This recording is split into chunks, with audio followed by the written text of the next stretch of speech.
আসসালামু আলাইকুম প্রিয় দর্শক। ইতিহাস বিগত 50 বছরেও যে ইতিহাস হয়নি, এবার তা ঘটে গেল। দেশের অন্যতম বড় সবজির আড়ত বা মোকাম হলো বগুড়ার মহস্তান হাট। সেই বগুড়ার মহস্তান হাটে 1 কেজি ফুলকপি বিক্রি হচ্ছে মাত্র 1 টাকায়। ক্রেতার স্বস্তির নিঃশ্বাস ফেললেও কৃষকের মাথায় হাত। উঠছে না উৎপাদন খরচ, এতে লাভের আশায় শীতকালীন সবজি চাষ করে এখন বিপাকে কৃষক। মহস্তান হাটের পাইকারি বাজারে শায়েস্তা খাঁর যুগের মতোই ফুলকপি বিক্রি হচ্ছে মাত্র 1 থেকে 4 টাকা কেজিতে। সপ্তাহের ব্যবধানে তলানিতে গিয়ে ঠেকেছে সব ধরনের সবজির দাম।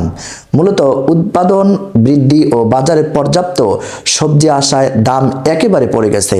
আবাদের খরচ না উঠলেও বাধ্য হয়ে সবজি বিক্রি করতে হচ্ছে কৃষকদের। তারা বলেন, সবজির পাইকারি বাজারে তলানিতে গিয়ে ঠেকেছে একেবারে দাম।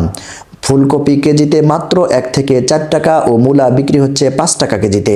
এছাড়াও বাঁধাকপি, মিষ্টি লাউ, সিম ও বেগুন সহ সব ধরনের শীতকালীন সবজি 10 থেকে 20 টাকা কেজির মধ্যেই বিক্রি হচ্ছে। তবে মহস্তান পাইকারি বাজারে ফুলকপি ও মূলা 1 থেকে 5 টাকা কেজি বিক্রি হলেও পাশের খুচরা বাজারে হাত বদলেই তা বিক্রি হচ্ছে 10 টাকা কেজিতে। অথচ সেখানে নেই কোনো বাজি বা পরিবহন খরচের অজুহাত। এদিকে ফুলকপি হালি হিসাবে নীলফামারীর সৈয়দপুরে পাইকারি বাজারে প্রতি হালি ফুলকপি বিক্রি হচ্ছে মাত্র 10 টাকায়। এত কম দামে বিক্রির কারণে কৃষক বা চাষির উৎপাদন খরচ উঠছে না।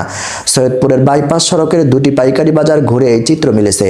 লোকজন নিজের এবং গরু ছাগলকে খাওয়ানোর জন্য বস্তা ভরে ভরে কিনছেন ফুলকপি।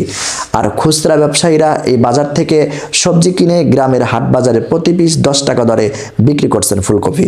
সরেজমিনে গিয়ে দেখা যায়, উপজেলার চৌমোহনী বাজারে জটলা করে 10 টাকা হালিতে ফুলকপি কিনে বাড়ি ফিরছেন লোকজন।